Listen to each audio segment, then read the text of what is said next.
संदीप महेश्वरी बोलता है कि विवेक बिंद्रा ने स्कैम किया है, विवेक बोलता है संदीप ने किया है और मैं कहता हूँ तुम दोनों की मांगी। कैसे हो मित्रों, 2023 का अंत हो चुका है। इसी बारे में मैं सोच रहा था कि कैसे मैंने 5 वर्ष व्यर्थ कर दिए और अब अंततः पूरे और कॉन्फिडेंस के साथ मैं ये बात कह सकता हूँ कि 2024 मेरा साल होने वाला है। कुछ खत्म हो जाने का मतलब ये नहीं है कि सब कुछ खत्म हो गया।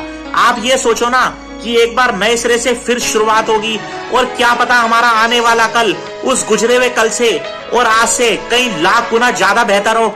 इसलिए कोशिश करते रहो और हार मत मानो। एक और चीज जो मैं पूरे और कॉन्फिडेंस के साथ कह सकता हूँ वो ये है कि विवेक बिंद्रा हो या संदीप महेश्वरी दोनों तुम्हारा काट रहे हैं। अब हो सकता है कि तुम कहो अबे माँ ना तू है कौन? मैं वो हूं जो तुम्हें पर्सनली बता सकता है कि ये मोटिवेशनल स्पीकर्स बुल्ली होते हैं। इनमें से एक बड़े मोटिवेशनल स्पीकर्स की बुलिंग मैं झेल चुका हूं, क्योंकि समझो कि प्रोडक्ट के नाम पे इनके पास बेचने को केवल इनकी बातें हैं जो तुरंत में तुम्हें हाइप अप कर देती है। लॉन्ग टर्म में उनकी सेंस बने या ना बने, और इनकी इन्हीं मोटिवेशनल बातों को यदि तुम क्रिटिसाइज करोगे तो इनके पास खोने को बहुत कुछ होगा। ऐसे ही एक बड़े मोटिवेशनल स्पीकर ने लगभग 9 यूट्यूबर्स पे डेफेमेशन का केस किया, जिनमें से एक मैं भी था, केवल इसलिए क्योंकि उस मोटिवेशनल स्पीकर्स की बातों को इन यूट्यूबर्स के द्वारा क्रिटिसाइज किया गया। इनमें से किसी भी यूट्यूबर के पास इतने फालतू पैसे नहीं थे कि वो एक वीडियो के लिए कोर्ट केस लड़े, इसलिए ऑटोमेटिकली रिजल्ट उस मोटिवेशनल स्पीकर के फेवर में आया। यूट्यूब को सारी वीडियोस डिलीट करनी पड़ी जो इन यूट्यूबर्स ने अपलोड की थी, और उस मोटिवेशनल स्पीकर ने ट्विटर पे जाके इसे सत्य की जीत और झूठ की हार बता दिया। और बड़े ध्यान से देखो कि संदीप महेश्वरी भी बिल्कुल उसी स्क्रिप्ट पे चल रहा है। उसके और विवेक के बीच में हुई लड़ाई में, जो बाद में एक कोर्ट केस का रूप ले लेती है, उस लड़ाई के बीच में हार जीत को वो सत्य की जीत बता रहा है। ये लड़ाई एक्चुअल में सच और झूठ की है। इसको वो फ्री स्पीच तक की जीत बता रहा है, और यहीं पे आयरनी डिमोटिवेट होकर मर जाती है। आयरनी हो रही है जी, बहुत भयंकर।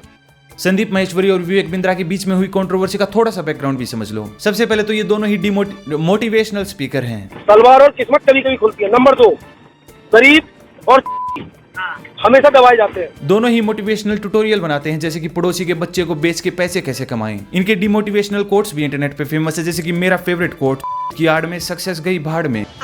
असली स्कैम ये है। सबसे पहले संदीप महेश्वरी विवेक बिंद्रा पे 500 करोड़ का स्कैम करने का आरोप लगाता है, ये कह के कि विवेक बिंद्रा लोगों को ठगने का काम करता है, यूजलेस कोर्स बेच के, जिनके लिए वो हजारों रुपए चार्ज करता है। इसलिए ये स्कैम है बिंद्रा जी, छोटा मोटा स्कैम नहीं है, 500 करोड़ का स्कैम है। संदीप के परिप्रेक्ष्य से यूं समझ लो कि वो वर्जिन लोगों को टारगेट करता है। अपने वर्जिन ऑडियंस को वो समझाता है कि कैसे मैं तुम्हें सेक्स दिला दूंगा, ये कोर्स खरीद लो। जिंदगी में सच में सेक्स करना चाहता है तो कल 9:30 बजे यहाँ पे पहुंच जाना। अवश्य ये लोग इस प्रस्ताव में टर्म एंड कंडीशन देखना भूल जाते हैं। इन्हें समझ नहीं आ रहा सेक्स कई प्रकार का होता है। 9:30 बजे यहाँ पे पहुंच जाना। बड़ी मुश्किल से मैंने तेरे लिए एक लोड़ा अरेंज किया है, कल 9:30 बजे यहाँ पे पहुंच जाना। इस उदाहरण में सेक्स को हटा दो, सक्सेस लगा दो, और ये है विवेक बिंद्रा का कोर्स। अब मेरे जैसे लोगों को ऐसे स्कैम्स की कोई चिंता नहीं होती, क्योंकि असली वाले अमीर ही अफोर्ड कर सकते हैं। संदीप के अनुसार विवेक बिंद्रा का जो 50,000 रुपए का कोर्स है, जब वो लोगों के किसी काम नहीं आता तो पैसा लौटाने की बजाय विवेक बिंद्रा इन लोगों को MLM का पकड़ा देता है कि जाओ इस कोर्स को रिकमेंड करो दूसरे लोगों को, उसके बाद तुम्हें तुम्हारे पैसे वापस मिल जाएंगे कमीशन के रूप में। ये स्कैम के विषय से भी ऊपर विवेक और संदीप के बीच में एक 1v1 मैच है, जिसमें यहाँ तक संदीप सोचता है कि वो मैच जीत गया। ऑडियंस उसी की साइड है। सब लोग लगभग विश्वास कर चुके हैं कि विवेक बिंद्रा ने ये स्कैम किया है, तो इसीलिए ये सारे आरोप लगा के संदीप महेश्वरी अपने जीवन में आगे बढ़ जाता है। अगले दिन वो कोई और मोटिवेशनल वीडियो बना रहा होता है कि सुबह उठ के तुम्हें क्या करना चाहिए, और तुरंत उसे विवेक बिंद्रा से उत्तर मिल जाता है। कंटेम्प्ट केस ना आए प्रभु बस। विवेक भी संदीप पे यही आरोप लगाता है कि कैसे वो अपनी ऑडियंस को झूठ बोल के मैनिपुलेट करता है, उन्हें स्कैम करता है। फ्री सेशन देने के नाम पे वो अपने आप को प्रमोट करता है, लेकिन 1-on-1 सेशन के लिए वो लाखों रुपए प्राइवेट में चार्ज करता है। अबे पुराना अखबार कौन रख गया यहाँ पे? 20 नवंबर का full page ad by Sandeep Maheshwari, 1-on-1 business coaching for top executives. क्या अपॉर्चुनिटी यार, संदीप सर से सीखूंगा 1-on-1, मजा आ जाएगा। पर संदीप सर तो पेड सेशंस वगैरह नहीं करते, उनकी तो फ्री बिजनेस सीरीज चल रही है यूट्यूब पर। कंफर्म कर लेता हूँ वेबसाइट तो जेन्युइन है ना। पता चला LLA के साथ ही स्कैम हो गया। Trademark search fraud.com, applicant Sandeep Maheshwari, genuine add है। वेबसाइट पे जाते हैं, लाखों रुपए का फ्रंट पेज ऐड और वेबसाइट डाउन। अब कैसे पता करें? अच्छा वेबसाइट चल रही थी तब मेल आया था आपको?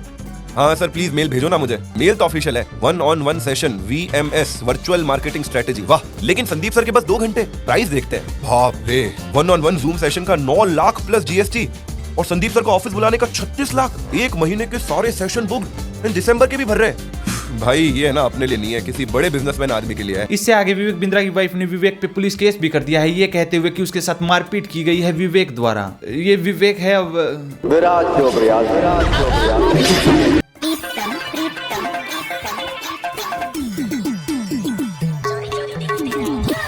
मैं आशावादी व्यक्ति हूँ, इसलिए मैं आशा रखता हूँ कि विवेक बिंद्रा ने अपनी ही मोटिवेशनल मीम देख के खुद को मोटिवेट ना कर लिया हो इस काम के लिए।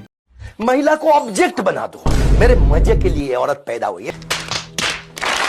रेलवे स्टेशन के बाहर वशीकरण की किताबें मिलती हैं। वशीकरण, लड़की पटाने के 7 आइडिया, लड़की पटाने की 11 आइडिया, लोगों को काबू करने के 15 आइडिया, ऐसी किताबें मिलती हैं 10, 12, 13 रुपए में। उस किताब के चांसेस ज्यादा हैं विवेक बिंद्रा के कोर्सेज से सक्सेस होने के। यदि ये सारे आरोप सच भी निकलते हैं, तब भी इस भाई ने जो 2 बातें कही, वो दोनों बातें तो पहले से ही विवेक बिंद्रा कर चुका है। विवेक बिंद्रा ने सक्सेस भी प्राप्त कर ली है और उसने अपनी लड़की को भी काबू में कर लिया है, जो केवल एक ही बात को बताता है कि उसके कोर्सेज में और उसके थप्पड़ में दोनों में दम तो है।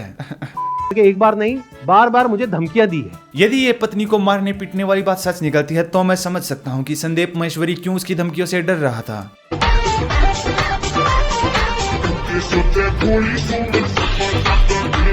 मैं केवल 2-3 गंभीर पॉइंट कहूँ। संदीप महेश्वरी इस समय उस पॉइंट तक पहुंच चुका है जहाँ पे वो मान के चल रहा है कि उसकी सॉफ्ट पावर उस लड़की समान हो चुकी है जो इंस्टाग्राम रील्स पे कपड़े बदलती है, जिसको देखते हुए लोग कुछ भी कर सकते हैं, जो भी वो लड़की कहे। संदीप इस लगभग फैक्ट का एक अच्छा लाभ उठा रहा है, जहाँ पे वो ऑडियंस के कंधे पे बंदूक रख के चला रहा है विवेक बिंद्रा पे। पब्लिक वर्सेस विवेक बिंद्रा के नैरेटिव के साथ सबसे पहले तो संदीप महेश्वरी ने अपने आप को सुरक्षित कर लिया है, क्योंकि उसने अपने लिए और पब्लिक के लिए, दोनों के लिए एक कॉमन विलन को स्थापित कर दिया, जिसको हमें एक शत्रु के रूप में देखना है, वो है विवेक बिंद्रा। तुम विवेक बिंद्रा को अपना दुश्मन के रूप में देख रहे होगे, तुम इस फैक्ट को भूल जाओगे कि मोरली दोनों ही एक और अनेक रूप में तुम्हें स्कैम करते हैं। दोनों को ही पता है कि वो क्या प्रोडक्ट बेच रहे हैं। ये मोटिवेशनल स्पीचेस जो ये तुम्हें देते हैं, ये 7 सेकंड ऑफ ऑर्गेज्म तो तुम्हें दे देती है, पर उसके बाद एक बड़ा रिग्रेट भी देती है, क्योंकि तुम्हें आभास होता है कि वास्तविक में तुमने कुछ नहीं पाया। स्पीच के समाप्त होने के 10-15 मिनट या आधे घंटे के बाद तुम सब कुछ भूल चुके हो, या किसी भी चीज का कोई महत्व नहीं। वो तुम्हें हाइप अप वाली मूवमेंट जो तुम्हें आई थी, जो तुम्हें भीतर से आभास आया था, वो सब नकली हाइप था जो आधे घंटे बाद समाप्त हो चुका। ये दोनों ही मोटिवेशनल स्पीकर एक ऐसी ऑडियंस को सर्व करते हैं जो कि डेस्परेट है, जो कि इग्नोरेंट है। ऐसी ऑडियंस को अपनी केवल बात मात्र से ये इतना मैनिपुलेट कर सकते हैं कि उन्हें अपने हजारों रुपए के कोर्स भी बेच दें, जो कि संभवतः किसी काम ना आए। एक संभावना ये भी है कि दोनों ही लीगली कुछ भी गलत नहीं कर रहे, दोनों ने एक दूसरे पे कितने भी आरोप लगाए हों, पर मोरली दोनों ही गलत लोग हैं। दोनों लोग मैनिपुलेट करते हैं अपनी ऑडियंस को। दोनों लोग ये बात अच्छे से जानते हैं कि इनका धंधा गंदा है और इसमें मैनिपुलेट होने वाला तू बंदा है। ठीक है मित्रों, तो आज की इस वीडियो में बस इतना ही। नया साल शुरू हुआ, इसी के साथ नए गोल्स भी हैं जिन्हें मैं अचीव करने वाला हूँ। बहुत अधिक संभावना है उन्हीं गोल्स में इस यूट्यूब चैनल पे एक्टिव रहना भी मेरा एक मेन गोल है, जो कि मैं पूरा करने वाला हूँ। विश्वास करो, इस साल मैं सबसे ज्यादा वीडियोस पोस्ट करूंगा। इस साल तुम देख सकते हो सेटअप भी मैंने अच्छे से स्थापित कर लिया है। इसी के साथ मैं अपने लिए चीजें इजी बना रहा हूँ कि कैसे मैं बार बार अच्छे से वीडियोस को रिकॉर्ड कर सकूं, जहाँ पे वीडियो रिकॉर्ड करने से पहले मुझे अधिक तैयारी ना करनी पड़े। इसलिए तुम्हें सेटअप में थोड़े बदलाव दिखेंगे। उसी के साथ भविष्य में मैं उस प्रकार की वीडियोस भी बनाना चाहूंगा जहाँ पे सब कुछ अनप्लान्ड हो, जैसे कि रेडिट वीडियोस जैसे मैं पहले बनाया करता था, पर उसके बाद रेडिट मेरी इनएक्टिव हो चली। मेरे ही इनएक्टिव होने के साथ पर भविष्य में उसे भी एक्टिव किया जाएगा, जैसे ही मैं लगातार वीडियोस बनाता रहता हूँ। उसके बाद मैं अनाउंसमेंट करूंगा। धन्यवाद। अभी के लिए इस वीडियो को लाइक करो, शेयर करो, इस चैनल को सब्सक्राइब कर चुके हो तो प्लीज बेल आइकन जरूर दबाओ, क्योंकि उसके बिना तुम्हें किसी भी वीडियो का नोटिफिकेशन नहीं आएगा।